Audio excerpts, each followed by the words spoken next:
Alright, so on this video we're going to try and fix DSPRNG.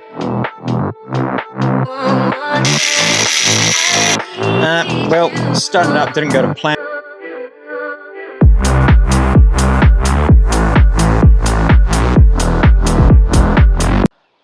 Alright, so on this video we're going to try and fix DSPRNG. As some of you seen down at Lawrence, it was doing good burnout on songs, going real well, and then it sort of coughed and spluttered like it either ran out of gas or spark or something, and then it stalled and it didn't want to go again all weekend, which is literally the first time this motor has ever done this to me. I don't think it's the motor. I think it's either spark or it's getting fuel. I've already had the air filters off and looked down the carbs, and yeah, it's getting fuel. But I've done some research, and yeah, so there's a couple of things. The spark, the MSD box won't work if the cam or crank sensors are not getting signal, so that's something to look at. Also, yeah, that's pretty much really about it. All those MSD boxes can die. I've got a mate and his one died a while ago, so he replaced it and it was good as. So we've done some research. Also, another thing that did happen was on the starter motor side of the motor, the coils, it's got a row of coils. There's 4 of them on each side, obviously. And what happened was the bracket has dropped down, and that's hit the positive cable for the starter motor. So that could have shorted out and done some damage to something too. So yeah, we charged the battery up when we're down there, because another thing I learned as well with these MSDs, if you don't turn the motor over fast enough, they won't fire. So yeah, so the battery, like, even after it happened, it was turning over quite slow. So when it dropped down, it might have fried the starter motor as well. It's another thing to look at. So, but yeah, down at Lawrence, we did charge it up. We put the battery on charge overnight maybe the battery's dead, but the battery is actually quite new, so I don't think it was that. But just for the sake of it, we'll try and start it up now and just see what it does. Pretty sure it's just going to turn over. Well, who knows? Well, let's see.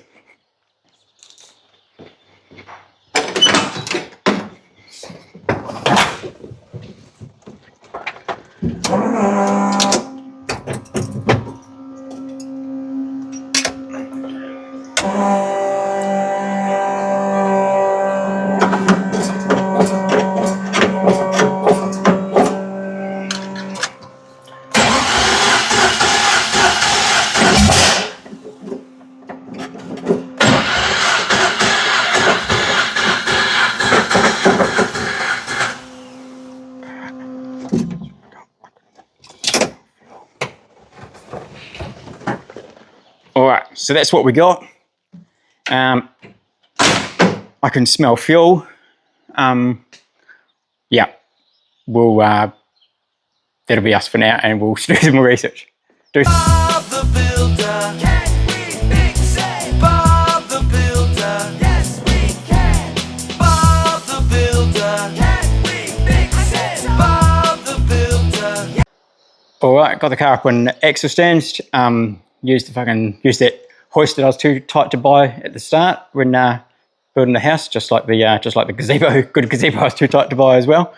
We're gonna have a look under the car now and look around. We're pretty thoroughly over at Lawrence, but just didn't really quite thoroughly look underneath it properly with the car balancing on the jack and no axle stands, and people telling me to not go under the car without axle stands and stuff. So now we can have a look underneath it, because it's not uncommon on the pad to pick up like a bit of rubber or something that all it can take is hit a wire or anything like that. And yeah, like one of the things with the MSD troubleshooting said, if you've got like a pinched wire or a snapped wire, anything for the cam or crank angle sensors, they will not start. So we'll have a look and see what we can find. All right, DSPRNG, let's see what we find. Have a look underneath here. Yep, there's no holes in the engine block. That's a good sign. Check out how wide that sump is. Oh yeah. I did see before, what you can see, I don't know if you can see it in this, I'll have to see if I can zoom in. Oh yeah, there we go. So you can actually see the bracket where the coil bracket has dropped down and hit the starter motor. The positive terminal, you can literally see it's arced there on at Lawrence. See that stick? That's not alarm especially. That's what I put in there. down at Lawrence to try to move the bracket away from it. Yeah, so I've done that, and it's still, I reckon it's fucked the starter motor, to be fair, I'd say, because that's a pretty solid earth, and like even the coils, like the coils are earthed through that bracket, which earths through this engine block and stuff. So that's it's probably maybe fried the coils or done the starter motor or something like that. But yeah, I'll probably take the starter motor off maybe, and yeah, I might even test these coils as well. Take the coils off and test them too. My tea's gone cold, I'm wondering why I got a thread at home. The morning rain clouds up my window, and I can see it all. But even if I could, it'd all be great. That's a picture on my wall. It reminds me that it's not so bad. It's not so bad.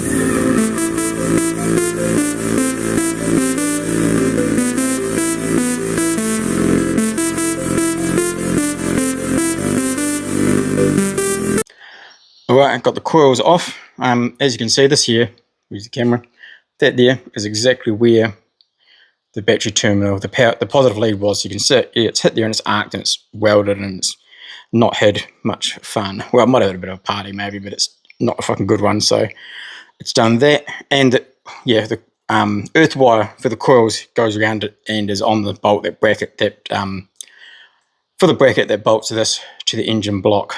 So I'm going to whip the starter motor off. I reckon it's probably fried the starter motor because it's still not turning over fast. Hopefully the coils are okay. If not, I've got a spare seat anyway, because I replaced these. I think it was like when we got the new motor, these coils went in brand new, and the old ones literally were still fine as well, but I just did it for the hell of it. Sweet. And just to show the other end of it, if you look, you zoom in and see the top part there. Can you pick that up on the camera? See, it's all arced out just on top there. That's where it's fucking had a party.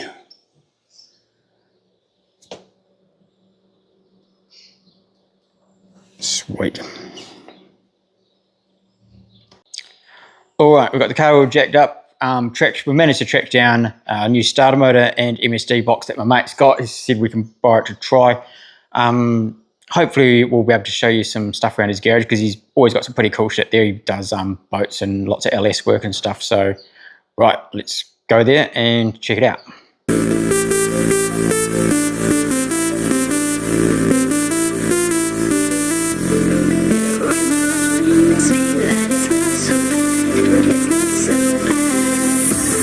It's gone cold, I'm wondering why I got a thread at home.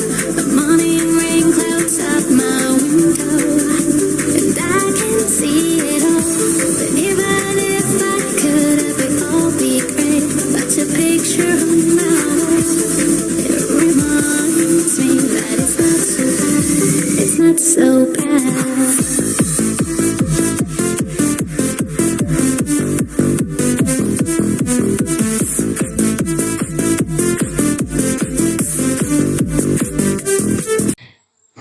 Here we have the new starter motor. Better work, and I reckon it will. And going with him, I reckon that's going to be the way to go. And just in case, we got that just in case. Yeah, how cool is that garage we just seen, eh? Oh, LS's everywhere. Okay, so the starter motor's back on, and I've seen there's a couple of little nips and stuff. If you see down on the cable there. That clamp there, which I'm really not impressed with, so I've just loosened that off, and I'm going to take this off, and I'm going to put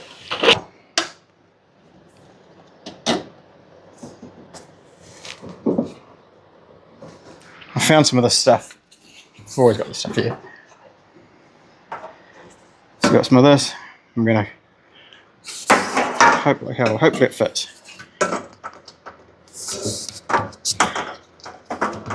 No, it doesn't fit. I'll see if I can find something else. But the idea, I'm going to wrap this whole thing here up for protection, because one of the best things I like about this car is its reliability. So everything's built to not break really, but yeah, this time about first time in 6 years we've literally had to be winched onto the trailer afterwards, so we'll give it a birthday.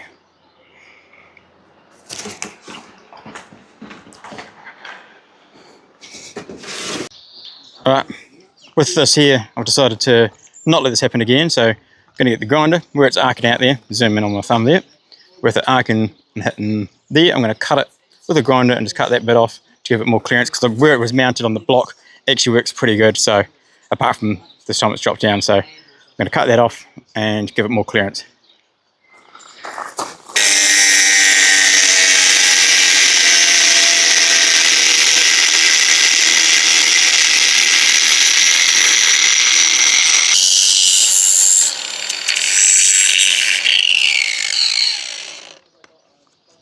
Perfect. Like that. Man, me pretending to be an engineer. Sweet, it's all cut now. I've got, for an extra bit of protection as well, I've got this bit of hose, I've cut it in half. I've slid up the side. So now I should be able to slide that on like so. Like that.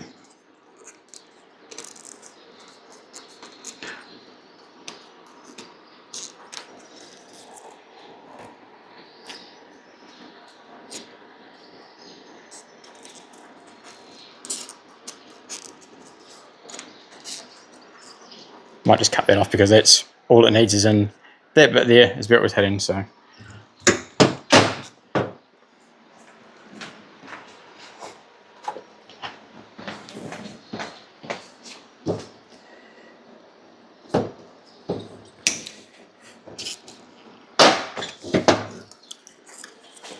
Perfect. Might even chuck some glue under it, but that's definitely never going to arc out again. Okay, so with that being made mint, I actually chucked some, I didn't trust the glue, so I put some trusty cable ties on it, so it's definitely not coming off now. And that other bit of conduit stuff I chucked over this didn't fit, so I'm just going to chuck some tape just around the where nicks there, which aren't even that deep. But I'm going to do that just for the hell of it and chuck it all together.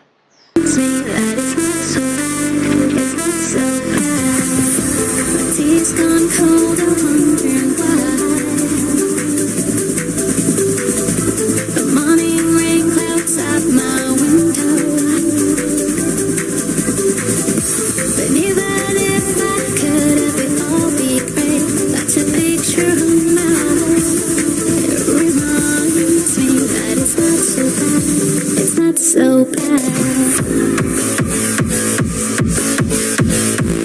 He's gone cold, wondering why.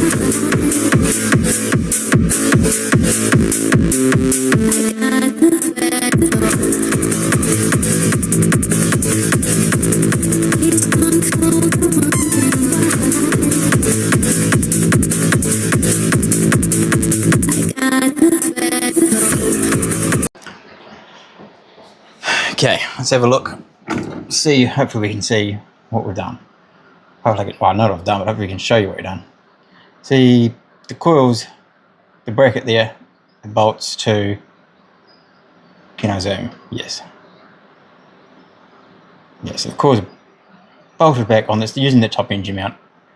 I'm not sure why that's not focusing, but they're in there, so that's good. And then we'll have a look at the back.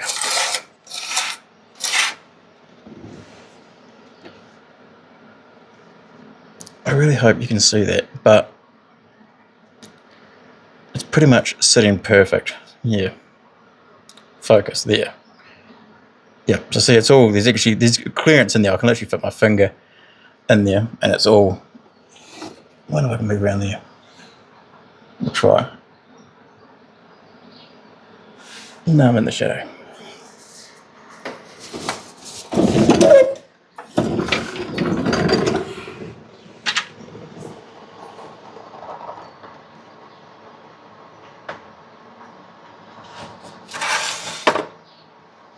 There, you can see it.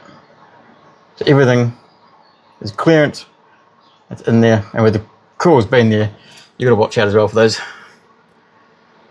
The coil's only down because those exhausts, so I can't mount them at the top, and I've been through lots of sets of leads, and down here, these leads have got triple heat protection.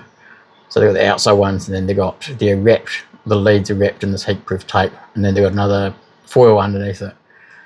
So yeah, now we've stopped going through leads.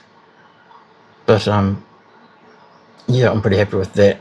And it obviously gets close to, that's the steering shaft there, so it gets close to that.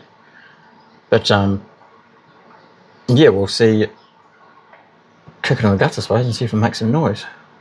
Sweet. If you just have a look over here, you can see it's all in from the top, and we got certainly about clearance and stuff with the coils being down. That's definitely not ideal, but if you have them at the top, there's just not the room to get round like that, so they've always had to go down there. They've done the same on both sides. We've got the coils mounted low, but we'll chuck the pretend big block covers on and push the start button. Forgot to mention before as well, but if you're looking closely in here, it'd be good to see before, like all this here is so much tidier. Before, the power cable literally came through another hole over to the left here, up and there, and it came out and around and went through there. If you look, see where I'm pointing, this here, like that heater hose, that literally runs all the electrics for all the fans at the front. So we've got 4 cooling fans at the front. Yeah, so it used to be just a bird's nest of mess. I've literally put that heater hose in for the protection for that, and even rerouted the loom, the coil loom as well. So that's a lot tidier down there, out of the way now too. We'll try to edit and put in a other photo to see before and after, but it's definitely, I can tell it's a shitload better now. So I'm happy with that.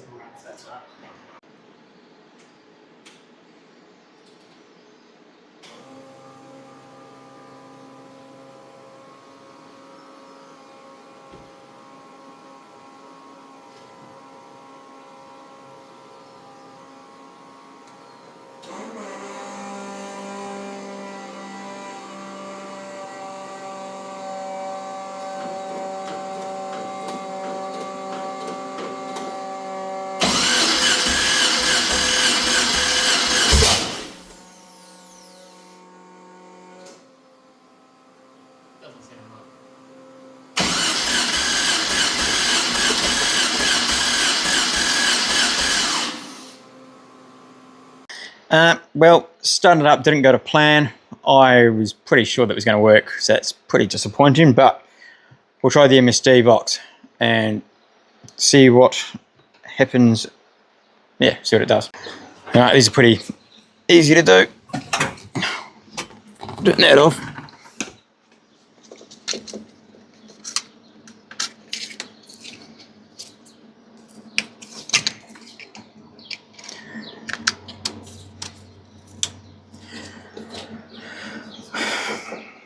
And it's just set to LS1, so it'll either fire up or it won't.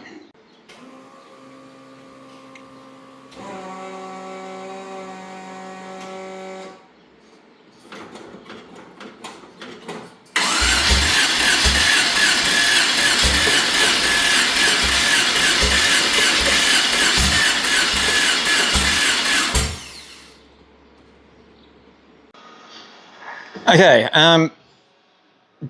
gone back to the basics, checking the wiring for the MSD and stuff, and found that there's no power. There's power going into it, but there's no power at the pink wire, which is supposed to have power. Got the instructions out and had to reread. So this here is my professional wiring install. Yeah, but obviously the first thing we did was obviously check all the fuses and stuff, relays doing what they're supposed to as well, but somewhere between here and over there, it's not getting power. This actually, this wiring, it used to be quite tidy, but over the time I've added like the wire to the for the headlights, and added wire for the phone charger and the dash here. Look at this. Fucking very important for when I need to charge the phone at Muscle Car Madness. So yeah, that's why there's a bit of, and one of the wires for the methanol pump broke, so that's why there's a few extra wires on the ground there, but I will tidy that up. But to find the broken wire, we're probably going to have to take the dash right out, so we will do that now.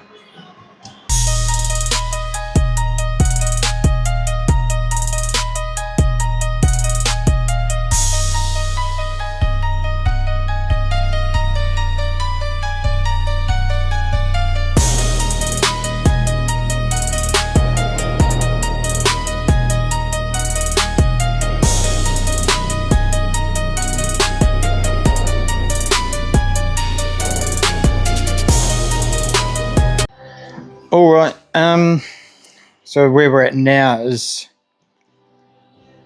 I can't tell whether the pink wire in there, it says in the instructions it's supposed to have 12-volt supply, but I don't know if that's going in or coming out. I'm not sure. So I'm going to go watch some YouTube video and watch someone else wiring one of these up and see actually how they do it. But I can only see one power supply, which kind of doesn't make sense. I would have thought it should have two. It should definitely, yeah, I'm pretty sure it should have a secondary wire to power it up, which I've got through the switch. So, yeah.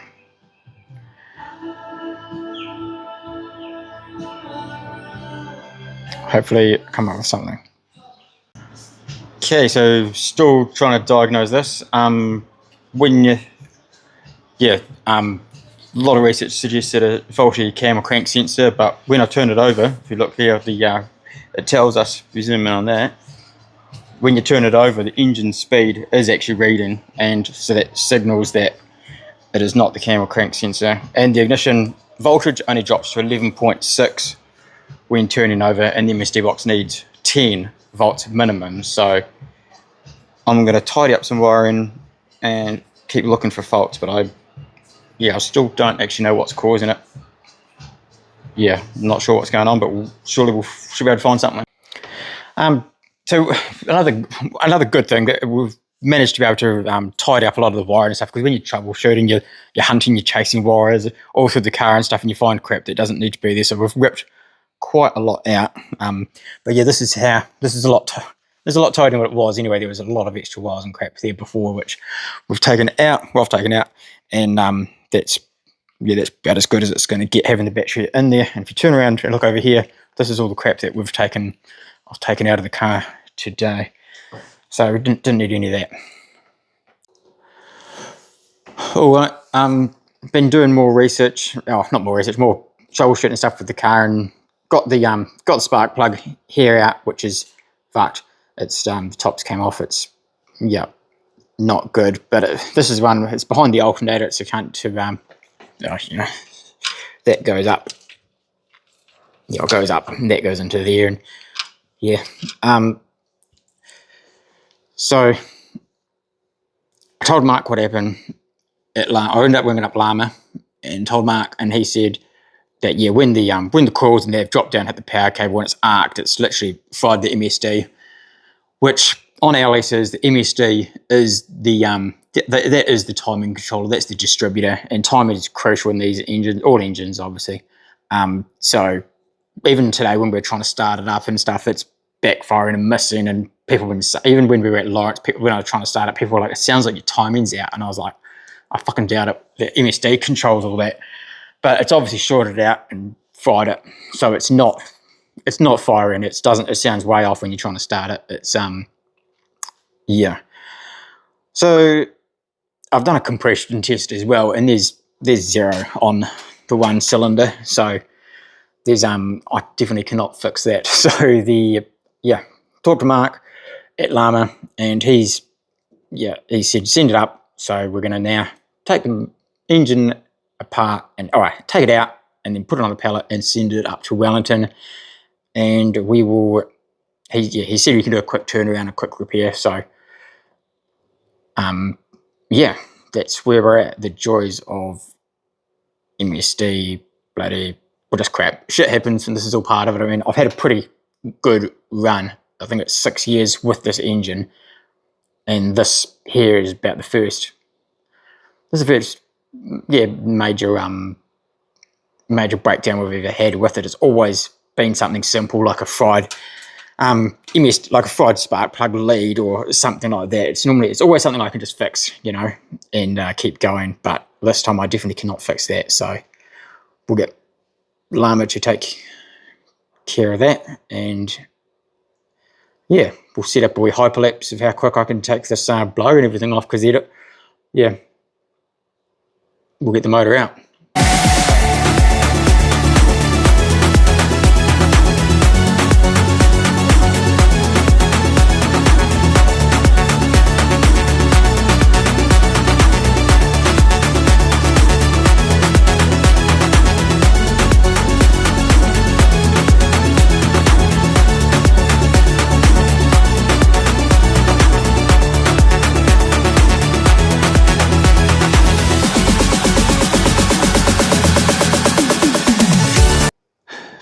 Blowers off. Now we'll take the exhaust off, all the accessory bits around the outside we'll take off. The radiator's got to come out because the motor has to come forward, and if you zoom straight down there, the crank support, and that's pretty, yeah, you know, it's pretty close. And yeah, check out this manifold. How good.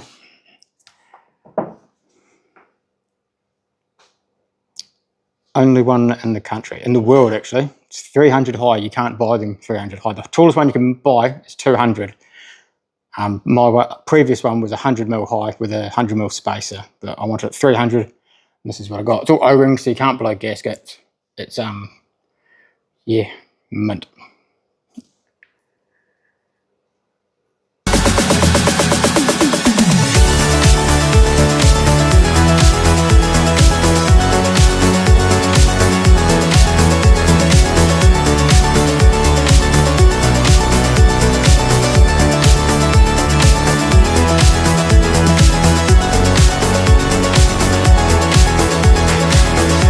Okay, we got all the bolt-ons off the car, the exhaust gone, radiators out of the way.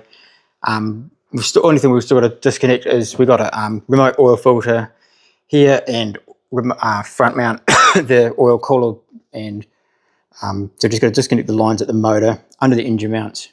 We'll go on the other side. It's pretty much the same around here. It's just the transmission cooler lines. We're going to disconnect them. The engine mount underneath the car is 2 transmission mount bolts. I'll undo them and the linkage for the shifter, and then we'll get the engine crane onto this and rip it out.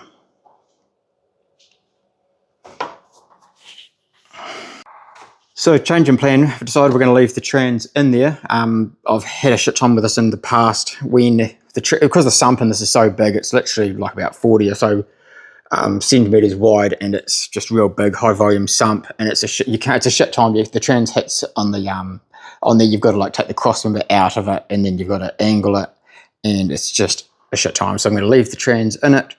I've undone the engine oil coolers here. The engine mounts are undone, and there's a bung down here for your water. So I've undone this bung here.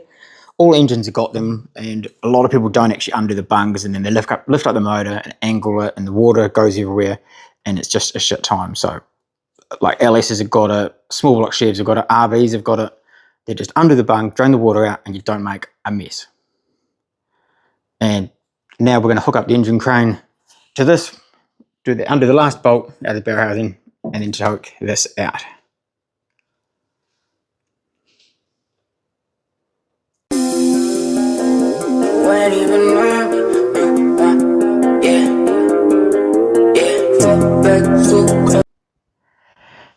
Okay, motor's out. Didn't take too long. I think it's 11:30. Yeah, it's 11:30 on Sunday night. I think it was 8 o'clock tonight. Mark told me to stop sulking on the couch and get up and whip it out. So it's now out. I'll take a few more bits and pieces off it before sending it away, but in the morning we'll chuck it on a pallet and drop it into town and get it sent up to Llama ASAP. Do a few wee improvements here and there. Basically just give it a decent clean in the car when the motor's gone, and there's a few other bits and pieces we can tidy up and stuff, as we always do when it's out. What is it from? We're back from the north. It's me and Dior. Spend it like they own me. Gotta stay, select. Don't come round to me, better pop, girl. Different lives, me, I'm in the night. Keep checking, baby, on your feet. Who's on my bed? Lights, I'm in the set. Okay, so I've just stripped the engine down, got all the accessory parts off it. Now it's ready to go to Llama. We'll chuck it on the pallet and we'll send it up there and get it back good as new. It's now Monday morning, so yeah, last night, yeah, got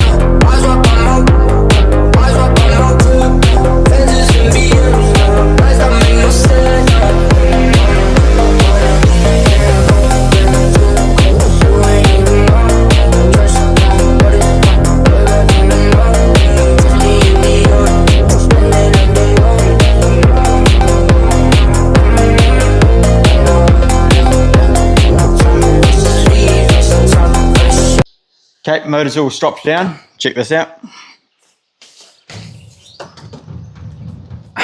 That ain't going anywhere. And since me and the Llama team have got a good relationship, we've been going about 6 years now.